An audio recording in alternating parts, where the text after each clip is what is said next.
ਤੁਸੀਂ ਸੁਣ ਰਹੇ ਹੋ ਬੇਨਾਮ ਰਿਸ਼ਤੇ ਦੀ 9ਵੀਂ ਕਿਸ਼ਤ, ਜੋ ਕਿ ਭੁਪਿੰਦਰ ਸਿੰਘ ਰੈਣਾ ਦਾ ਲਿਖਿਆ ਹੋਇਆ ਨਾਵਲ ਹੈ। ਇੱਕ ਸੱਚੀ ਕਹਾਣੀ ਤੇ ਆਧਾਰਿਤ ਤੇ ਪਹਿਲੀਆਂ 8 ਕਿਸ਼ਤਾਂ ਸੁਣਨ ਵਾਸਤੇ ਤੁਸੀਂ ਰੇਡੀਓ ਸਾਂਝੀ ਆਵਾਜ਼ ਦਾ ਪੇਜ ਲਾਈਕ ਕਰਕੇ ਸੁਣ ਸਕਦੇ ਹੋ।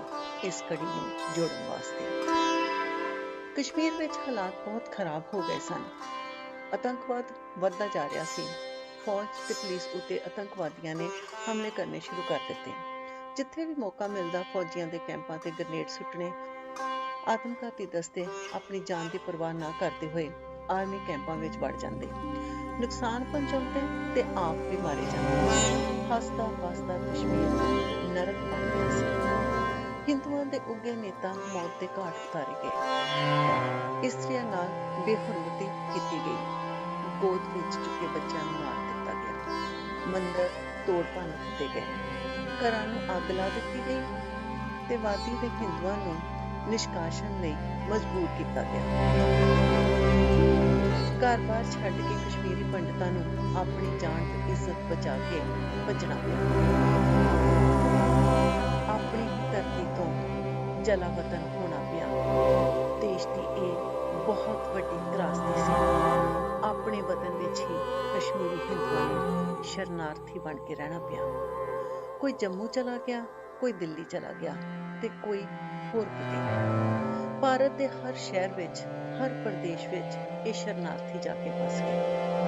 ਦੇਸ਼ ਦੀ ਸਭ ਤੋਂ ਪੁਰਾਣੀ ਸੱਭਿਅਤਾ, ਸੱਭਿਆਚਾਰ, ਸੰਸਕ੍ਰਿਤੀ ਦੇ ਵਾਰਸ ਸ਼ਰਨਾਰਥੀ ਬਣ ਗਏ। ਆਪਣੀ ਧਰਤੀ, ਆਪਣੇ ਖੇਤ ਖਲਿਆਣ, ਬਾਗ ਬਗੀਚੇ ਸਭ ਛੁੱਟ ਗਏ। ਕਲ-ਕਲ ਕਰਦੀਆਂ ਨਦੀਆਂ ਦਾ ਸ਼ੀਤਲ ਜਲ ਛੁੱਟ ਗਿਆ। ਬਰਫ਼ ਨਾਲ ਢੱਕੀਆਂ ਪਰਬਤਾਂ ਦੀਆਂ ਚੋਟੀਆਂ ਸਭ ਛੁੱਟ ਗਏ ਤੇ ਆਸ ਵੀ ਨਹੀਂ ਸੀ ਰਹੀ ਕਿ ਫਿਰ ਕਦੀ ਪਰਤਣਗੇ। ਸਿਰਫ ਬਹੁਤ ਲੋੜ ਦੀਆਂ ਵਸਤੂਆਂ ਹੀ ਲੈ ਕੇ ਘਰ ਛੱਡਣੇ ਪਏ। ਕਿੱਥੇ ਜਾਣਗੇ, ਕੀ ਕਰਨਗੇ? ਕੋਈ ਸਮਝ ਨਹੀਂ ਸੀ, ਕੋਈ ਵਿਚਾਰ ਨਹੀਂ ਸੀ, ਕੋਈ ਆਸ ਨਹੀਂ ਸੀ। ਸਦੀਆਂ ਦਾ ਭਾਈਚਾਰਾ ਵੇਖਦੇ ਵੇਖਦੇ ਖਤਮ ਹੋ ਗਿਆ।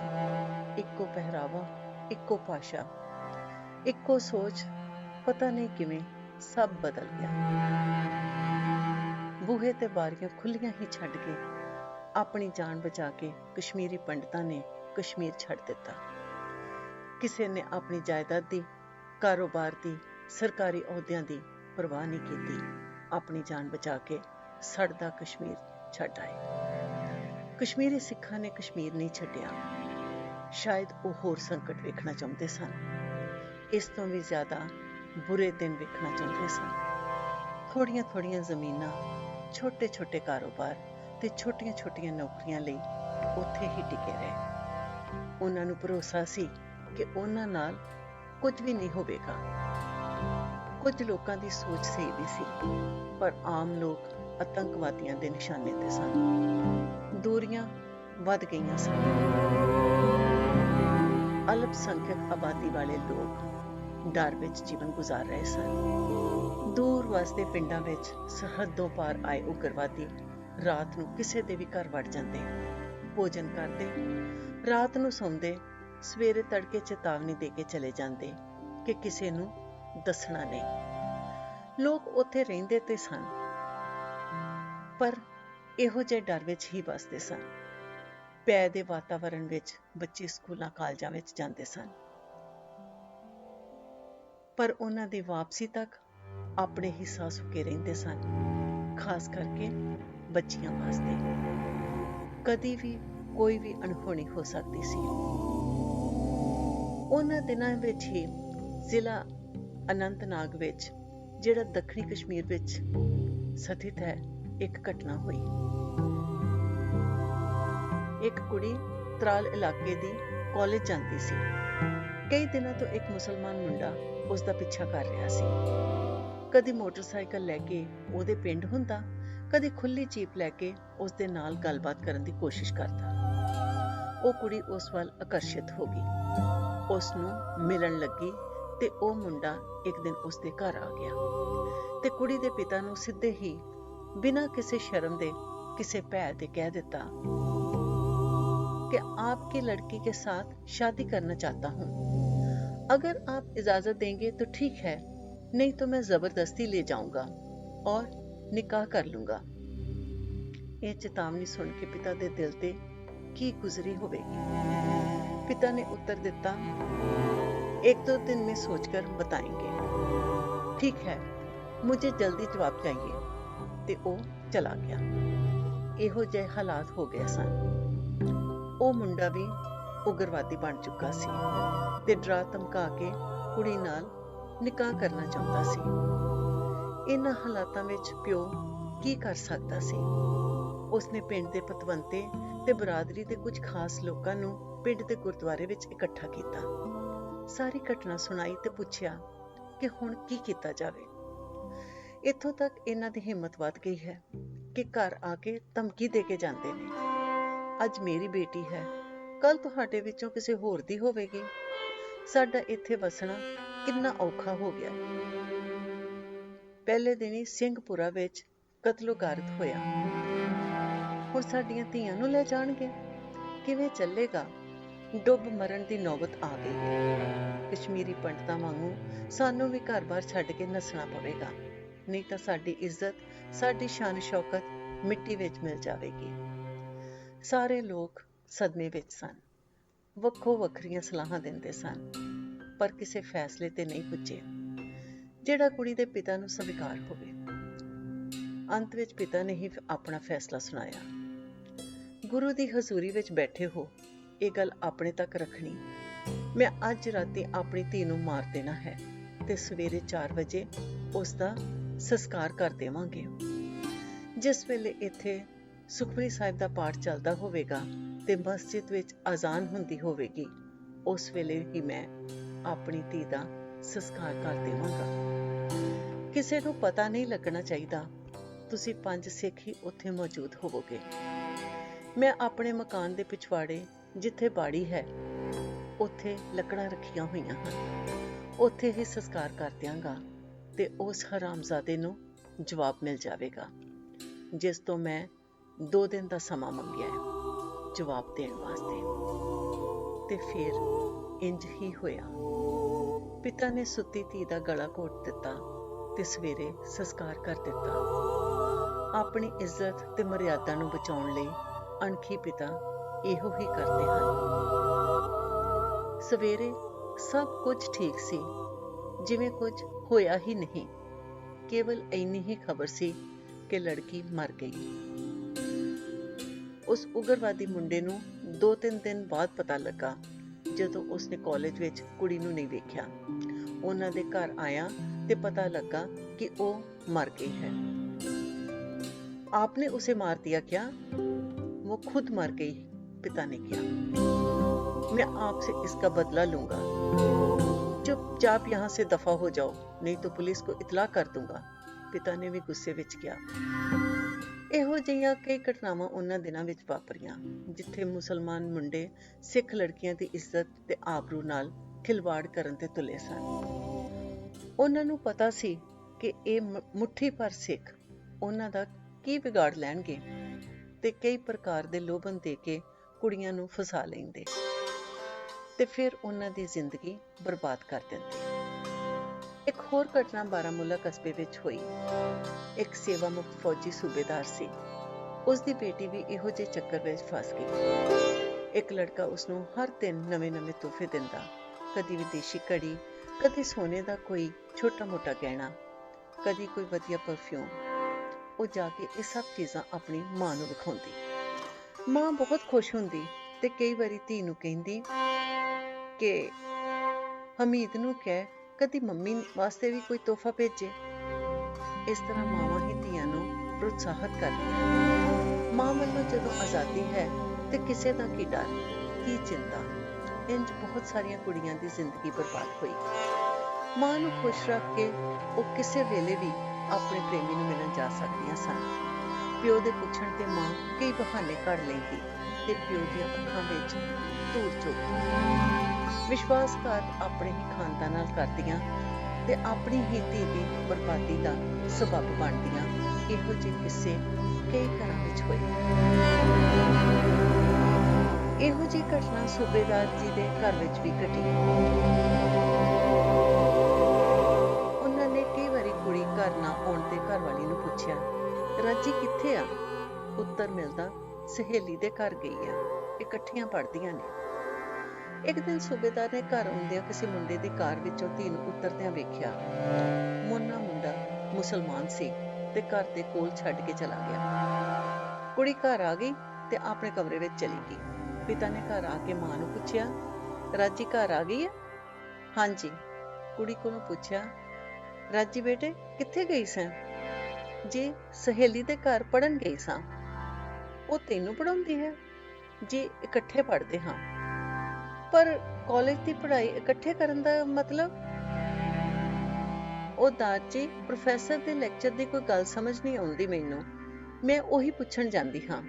ਮੇਰੀ ਸਹੇਲੀ ਬਹੁਤ ਹੁਸ਼ਿਆਰ ਹੈ, ਰਾਜੀ ਨੇ ਉੱਤਰ ਦਿੱਤਾ। ਹਾਂ ਬੇਟੇ, ਹੁਸ਼ਿਆਰ ਤੇ ਹੋਵੇਗੀ, ਤਦ ਹੀ ਤੇ ਤੂੰ ਉਹਦੇ ਕੋਲ ਜਾਂਦੀ ਹੈ। ਪਰ ਹੁਸ਼ਿਆਰ ਤੇ ਤੂੰ ਵੀ ਬਹੁਤ ਹੈ। ਪਿਤਾ ਦੇ ਸ਼ਬਦਾਂ ਵਿੱਚ ਵਿਅੰਗ ਸੀ। ਸੂਬੇਦਾਰ ਜੀ ਨੇ ਅੱਖੀਂ ਵੇਖਿਆ ਸੀ ਉਸਦੀ ਉਸ ਮਰਦ ਸਹੇਲੀ ਨੂੰ। ਉਹਨਾਂ ਦੇ ਮਨ ਵਿੱਚ ਪੂਰਾ ਸ਼ੱਕ ਹੋ ਗਿਆ। ਉਹਨਾਂ ਆਪਣੀ ਧੀ ਤੇ ਪੂਰੀ ਨਜ਼ਰ ਰੱਖਣੀ ਸ਼ੁਰੂ ਕਰ ਦਿੱਤੀ।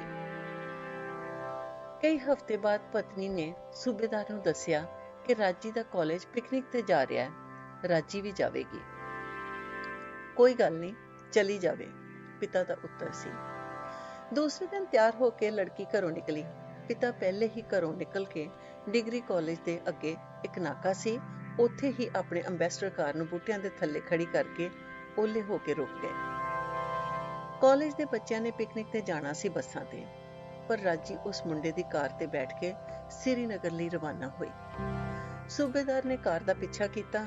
ਥੋੜੀ ਦੂਰੀ ਤੇ ਆਪਣੀ ਗੱਡੀ ਰੋਕੀ ਤੇ ਵੇਖਿਆ ਕਿ ਉਹਨਾਂ ਦੀ ਕਾਰ ਇੱਕ ਹੋਟਲ ਤੇ ਰੁਕੀ। ਕਾਰ ਪਾਰਕ ਕੀਤੀ ਤੇ ਦੋਨੋਂ ਹੋਟਲ ਵਿੱਚ ਚਲੇ ਗਏ।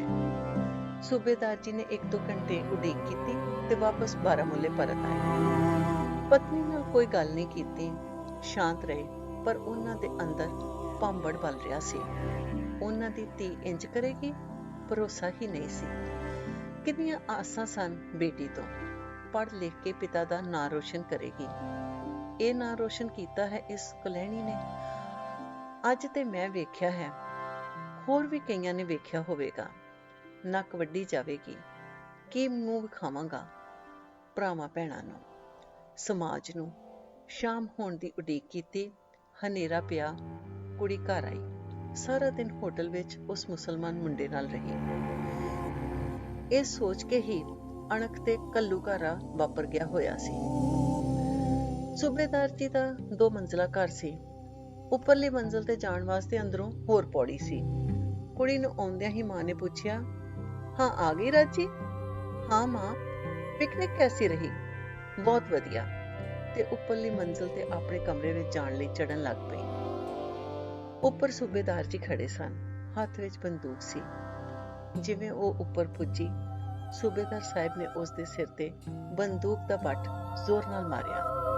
ਕੁੜੀ ਥੱਲੇ ਡਿੱਗ ਪਈ ਤੇ ਪੌੜੀਆਂ ਤੋਂ ਰਿੜਦੀ ਥੱਲੇ ਪੁੱਜ ਗਈ। ਲਹੂ ਲੁਹਾਨ ਸਿਰਫ ਇੱਕ ਹੀ ਚੀਕ ਉਸ ਦੇ ਮੂੰਹ ਚੋਂ ਨਿਕਲੀ ਸੀ ਤੇ ਉਹ ਚਿੱਤ ਹੋ ਗਈ। ਘਰ ਵਿੱਚ ਸ਼ੋਰ ਸ਼ਰਾਬਾ ਪੈ ਗਿਆ। ਹਸਪਤਾਲ ਲੈ ਕੇ ਗਏ, ਤਦ ਤੱਕ ਉਹ ਮਰ ਗਈ ਸੀ ਤੇ ਮੌਤ ਵੀ ਇੱਕ ਹਾਦਸੇ ਵਜੋਂ ਸੀ। ਇਹੋ ਜਿਹੀਆਂ ਕਈ ਘਟਨਾਵਾਂ ਹੋਈਆਂ ਜਿੱਥੇ ਆਪਣੇ ਅਣਖ ਵਾਸਤੇ ਤੇ ਧਰਮ ਦੀ ਖਾਤਰ ਆਪਣੀਆਂ ਬੱਚੀਆਂ ਨੂੰ ਮਾਰ ਦਿੱਤਾ ਤਾਂ ਜੋ ਖਾਨਦਾਨ ਦੇ ਨਾਮ ਤੇ ਕਲੰਕ ਨਾ ਲੱਗੇ। ਪਰ ਬੇਅਣਖ ਵੀ ਕਈ ਸਨ ਜਿਨ੍ਹਾਂ ਨੂੰ ਕੋਈ ਫਰਕ ਨਹੀਂ ਪਿਆ। ਐਸੀ ਘਟਨਾ ਹੋਈ ਜਿੱਥੇ ਬੇਅਣਖੀ ਪਿਓ ਨੇ ਲੜਕੀ ਤੋਂ ਧੰਦਾ ਕਰਵਾਇਆ। ਇੰਨੀ ਬਦਨਾਮ ਲੜਕੀ ਹੋ ਗਈ ਕਿ ਜਣੇ ਖਣੇ ਦੇ ਮੂੰਹ ਤੇ ਉਸਦਾ ਨਾਮ ਚੜ ਗਿਆ, ਪਰ ਪਿਓ ਨੂੰ ਕੋਈ ਸ਼ਰਮ ਨਹੀਂ ਆਈ। ਬਾਰਾਮੂਲੇ ਦੇ ਇੱਕ ਪਿੰਡ ਵਿੱਚ ਇੱਕ ਰਈਸ ਤੇ ਮੰਨਿਆ ਪਰਿਵਾਰ ਸੀ। ਬਹੁਤ ਜ਼ਮੀਨ ਜਾਇਦਾਦ ਤੇ ਰੁਤਬਾ ਸੀ। ਘਰ ਦੇ ਵਡੇਰੇ ਦੇ ਮਰਨ ਤੋਂ ਬਾਅਦ ਘਰ ਖਿਲਰ ਗਿਆ ਸੀ। ਮਾਨ ਸਨਮਾਨ ਘਟ ਗਿਆ ਤੇ ਆਉਣ ਵਾਲੀ ਪੀੜ੍ਹੀ ਨਖਿੱਧ ਨਿਕਲੀ। ਇੱਕ ਬੇਟੀ ਸੀ। ਇਸ਼ਕ ਕਰਨ ਦੀ ਬਿਮਾਰੀ ਲੱਗ ਗਈ ਤੇ ਮੁੰਡਾ ਬਿਨਾਂ ਕੋਈ ਕੰਮ ਕਰਨ ਦੇ ਦੌਲਤ ਦੇ ਸੁਪਨੇ ਲੈਂਦਾ ਰਹਿੰਦਾ। ਮਾਂ ਪਿਓ ਨੇ ਬਿਖ ਬੀਜੀ ਸੀ ਤੇ ਫਲ ਵੀ ਕਿੱਕਰ ਹੀ ਮਿਲਨੇ ਸਨ। ਬੇਟੀ 10-12 ਜਮਾਤਾਂ ਪੜ੍ਹ ਕੇ ਇੱਕ ਪ੍ਰਾਈਵੇਟ ਸਕੂਲ ਵਿੱਚ ਅਧਿਆਪਕਾ ਲੱਗ ਗਈ। ਛੋਟੀਆਂ ਜਮਾਤਾਂ ਨੂੰ ਪੜ੍ਹਾਉਂਦੀ ਸੀ। ਟੀਚਰ ਉਹ ਘੱਟ ਲੱਗਦੀ ਸੀ ਤੇ ਫਿਲਮਾਂ ਦੀ ਅਦਾਕਾਰਾ ਜ਼ਿਆਦਾ ਲੱਗਦੀ ਸੀ। ਹੱਦ ਤੋਂ ਵੱਧ ਦੇ ਫੈਸ਼ਨ ਤੇ ਵੰਨ-ਸੁਵੰਨੇ ਕੱਪੜੇ ਪਹਿਨ ਕੇ ਸਕੂਲ ਜਾਂਦੀ। ਕੋਈ ਮੋਨਾ ਲੜਕਾ ਲਾਲ ਕਾਰ ਵਿੱਚ ਛੁੱਟੀ ਵੇਲੇ ਲੈਣ ਆਉਂਦਾ ਤੇ ਘਰ ਦੇ ਕੋਲ ਛੱਡ ਜਾਂਦਾ। ਕਈ ਪਿੰਡ ਵਾਲਿਆਂ ਨੇ ਵੇਖਿਆ, ਜ਼ਿਕਰ ਵੀ ਕੀਤਾ ਤੇ ਕੁੜੀ ਦੀ ਮਾਂ ਨੇ ਐਤਵਾਰ ਵਾਲੇ ਦਿਨ ਗੁਰਦੁਆਰੇ ਵਿੱਚ ਲੋਕਾਂ ਨੂੰ ਗਾਲਾਂ ਕੱਢੀਆਂ। ਮੇਰੀ ਕੁੜੀ ਨੂੰ ਬਦਨਾਮ ਕਰਦੇ ਨੇ, ਇਸ ਤੋਂ ਸੜਦੇ ਨੇ ਤੇ ਸਾਡੇ ਪਰਿਵਾਰ ਨਾਲ ਵਿਤਕਰਾ ਕਰਦੇ ਨੇ। ਲੋਕਾਂ ਦਾ ਮੂੰਹ ਕਾਲਾ ਹੋਵੇ ਤੇ ਅਰਦਾਸ ਵੀ ਕਰਵਾਈ। ਇਹੋ ਜਿਹੀਆਂ ਗੱਲਾਂ ਸੁਣ ਕੇ ਕਿਸੇ ਨੂੰ ਕੀ ਲੋੜ ਸੀ ਮਸਲੇ ਵਿੱਚ ਪੈਣ ਦੀ। ਸਭ ਨੇ ਸੋਚਿਆ, ਢੱਠੇ ਖੂਹ ਵਿੱਚ ਜਾਣ, ਸਾਨੂੰ ਕੀ, ਜੋ ਮਰਜ਼ੀ ਕਰੀ ਜਾਣ। ਪਿੰਡ ਵਾਲਿਆਂ ਨੇ ਮਿਲਵਰਤਨ ਹੀ ਬੰਦ ਕਰ ਦਿੱਤਾ। ਕਈ ਸਾਲ ਇਸ ਤਰ੍ਹਾਂ ਹੀ ਚੱਲਦਾ ਰਿਹਾ। ਕੁੜੀ ਨੇ 1-2 ਵਾਰ ਗਰਭਪਾਤ ਵੀ ਕਰਵਾਇਆ। ਫਿਰ ਕਿਸੇ ਵਿਆਹ ਸ਼ਾਦੀ ਦੀ ਸੰਸਥਾ ਦੁਆਰਾ ਕੋਈ ਲੜਕਾ ਲੱਭ ਕੇ ਜੰਮੂ ਸ਼ਾਦੀ ਕਰ ਦਿੱਤੀ। ਲੜਕੇ ਵਾਲਿਆਂ ਨੂੰ ਕੁਝ ਨਹੀਂ ਸੀ ਪਤਾ, ਪਰ ਉਸ ਲੜਕੇ ਨੇ ਲੜਕੀ ਦਾ ਜੰਮੂ ਵੀ ਪਿੱਛਾ ਨਹੀਂ ਛੱਡਿਆ। ਪੋਲ ਖੁੱਲ ਜਾਣ ਤੇ ਤਲਾਕ ਹੋ ਗਿਆ ਤੇ ਜਾਨ ਮਾਨ ਤੇ ਇੱਜ਼ਤ ਬਚਾਉਣ ਲਈ 10 ਲੱਖ ਦੇ ਕੇ ਛੁਟਕਾਰਾ ਕਰਾਇਆ। ਲੜਕੀ ਵਾਲਿਆਂ ਨੇ ਵਿਆਹ ਦੇ ਖਰਚੇ ਦੇ ਪੈਸੇ ਵੱਖਰੇ ਲਏ। ਫਿਰ 2 ਸਾਲਾਂ ਬਾਅਦ ਕੁੜੀ ਦਾ ਵਿਆਹ ਕਿਤੇ ਹੋਰ ਕਰ ਦਿੱਤਾ। ਉੱਥੇ ਵੀ ਪਤਾ ਚੱਲ ਗਿਆ। ਉੱਥੇ ਵੀ ਕੁੜੀ ਤੋਂ ਖਲਾਸੀ ਲੈਣੀ ਪਈ ਤੇ ਇਸ ਵਾਰੀ 15 ਲੱਖ ਕੀਮਤ ਪਾਈ। ਇਹੋ ਜਿਹੇ ਚਰਿੱਤਰਹੀਨ ਤੇ ਗੰਦੇ ਕਿਰਦਾਰ ਦੇ ਲੋਕ ਉਗਰਵਾਦ ਤੇ ਆਤੰਕਵਾਦ ਦੀ ਉਪਜ ਹਨ। ਇੰਜ ਲੜਕੇ ਨੇ ਕੁੜੀ ਦਾ ਪਿੱਛਾ ਨਹੀਂ ਛੱਡਿਆ, ਕਿਤੇ ਉਸ ਨੂੰ ਵਸਣ ਨਹੀਂ ਦਿੱਤਾ।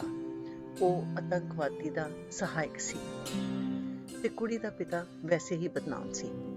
ਜ਼ਮੀਨਾਂ ਬਾਗ ਵਿੱਚ ਬੈਠਾ ਸੀ ਤੇ ਉਸ ਮੁਸਲਮਾਨ ਮੁੰਡੇ ਤੋਂ ਡਰਦਾ ਸੀ। ਵਾਰ-ਵਾਰ ਤਲਾਕ ਲੈ ਕੇ ਪੈਸੇ ਵਟਦਾ ਰਿਹਾ। ਸ਼ਰਮ ਤੇ ਹਯਾ ਵੇਚ ਕੇ ਖਾ ਚੁੱਕਾ ਸੀ। ਪਿਓ ਧੀ ਨੇ ਇਹ ਵਪਾਰ ਬਣਾ ਲਿਆ ਸੀ। ਸਿੱਖ ਲੜਕੀਆਂ ਦੇ ਅਨੇਕ ਇਹੋ ਜਿਹੇ ਕਿੱਸੇ ਹਨ ਜਿਨ੍ਹਾਂ ਨੂੰ ਕਿਸੇ ਨਾ ਕਿਸੇ ਪ੍ਰਭਾਵ ਨਾਲ ਸ਼ੋਸ਼ਿਤ ਕੀਤਾ ਗਿਆ, ਵਰਗਲਾਇਆ ਗਿਆ ਤੇ ਆਪਣੇ ਵੱਸ ਵਿੱਚ ਕਰਕੇ ਹਵਸ ਦਾ ਸ਼ਿਕਾਰ ਬਣਾਇਆ ਗਿਆ। ਕਈਆਂ ਨਾਲ ਨਿਕਾਹ ਕਰਕੇ ਉਹਨਾਂ ਦਾ ਧਰਮ ਬਦਲ ਕੇ ਗ੍ਰਸਤੀ ਵਸਾਈ। ਇਹੋ ਜਿਹੀਆਂ ਲੜਕੀਆਂ ਦਾ ਜੀਵਨ ਨਰਕ ਤੋਂ ਵੀ ਬਦਤਰ ਹੋ ਗਿਆ। ਨਿਕਾਹ ਤੇ ਕਰ ਲਿਆ, ਮੁੰਡੇ ਘਰ ਵੀ ਲੈ ਗਏ, ਪਰ ਉਹਨਾਂ ਘਰਾਂ ਵਿੱਚ ਇੱਜ਼ਤ ਨਹੀਂ ਹੋਈ। ਨੌਕਰਾਂ ਵਾਂਗੂ ਵਰਤਾਵ ਕੀਤਾ ਗਿਆ। ਘਰ ਦਾ ਸਾਰਾ ਕੰਮ, ਝਾੜੂ ਪੋਚਾ ਸਭ ਕਰਨਾ ਪਿਆ, ਪਰ ਰਸੋਈ ਵਿੱਚ ਜਾਣ ਦੀ ਇਜਾਜ਼ਤ ਤੱਕ ਨਹੀਂ ਦਿੱਤੀ ਗਈ। ਹਮੇਸ਼ਾ ਹੀ ਤਾਨਾ ਮਾਰਿਆ ਗਿਆ ਕਿ ਇਹ ਕਾਫਰ ਹੈ, ਭਾਵੇਂ ਇਸਨੇ ਇਸਲਾਮ ਕਬੂਲ ਕਰ ਲਿਆ ਹੈ। ਇਸ ਘਰ ਵਿੱਚ ਇਹ ਗੈਰ ਮੁਸਲਮਾਨਣੀ ਹੀ ਰਹੇਗੀ। ਬਰਤਨ ਨਾ ਸਾਫ਼ ਕਰਾਏ ਜਾਂਦੇ ਤੇ ਨਾ ਹੀ ਬਰਤਨਾਂ ਨੂੰ ਹੱਥ ਲਾਉਣ ਦਿੱਤਾ ਜਾਂਦਾ। ਸਾਰਾ ਦਿਨ ਘਰ ਦੇ ਕੰਮ ਤੋਂ ਬਾਅਦ ਆਦਮੀ ਦੇ ਹਵਸ ਨੂੰ ਭੁਗਤਦੀਆਂ, ਗੱਲ-ਗੱਲ ਤੇ ਡਾਂਟ ਤੇ ਫਟਕਾਰ ਖਾਂਦੀਆਂ, ਆਪਣੀ ਕੀਤੀ ਗਲਤੀ ਤੇ ਰੋਂਦੀਆਂ ਰਹਿੰਦੀਆਂ। ਕਿਸੇ ਨੂੰ ਕੋਈ ਸ਼ਿਕਾਇਤ ਨਹੀਂ ਕਰ ਸਕਦੀਆਂ। ਖਾਵੰਦ ਨੂੰ ਰੋ ਕੇ ਕੁਝ ਦੱਸਦੀਆਂ ਤਾਂ ਉੱਤਰ ਮਿਲਦਾ, वक्त के साथ सब ठीक हो जाएगा। कब ठीक होगा? क्या इसीलिए आपने मेरे साथ शादी की थी? जिंदगी बर्बाद कर दी आपने। आपने मुझे ना घर का छोड़ा ना घाट का। अब मैं जाऊं तो कहाँ जाऊं? माँ बाप के पास किस मुंह से जाऊं? कौन मुझे अपनाएगा? कौन मुझे मुआफ करेगा? मैंने तुम पर बहुत भरोसा किया था कि तुम मुझे मलिका की तरह रखोगे। तुम कहते थे कि मुझे मलिका की तरह रखोगे। तुमने मुझे धोखा दिया। मैं यहाँ नहीं रह सकती। तुम्हें ऐसे ही रहना पड़ेगा अगर यहाँ रहना है। अगर नहीं रह सकती तो जहाँ जाना है चली जाओ। ये तुम कह रहे हो? हाँ, मैं ही कह रहा हूँ। ਜਿਹੜੀ ਕੁੜੀ ਇਹੋ ਜਿਹੀ ਜ਼ਿੰਦਗੀ ਨੂੰ ਅਪਣਾ ਸਕੀ, ਉਹ ਟਿਕ ਗਈ ਆਪਣੀ ਭੁੱਲ ਦੀ ਸਜ਼ਾ ਨੂੰ ਭੁਗਤਣ ਵਾਸਤੇ। ਪਰ ਕਈ ਕੁੜੀਆਂ ਜੇਲਮ ਦੀ ਛਾਤੀ ਵਿੱਚ ਜਾ ਵਸੀਆਂ ਸਦਾ ਲਈ ਤੇ ਆਪਣੀ ਹੋਂਦ ਹੀ ਖਤਮ ਕਰ ਬੈਠੀਆਂ।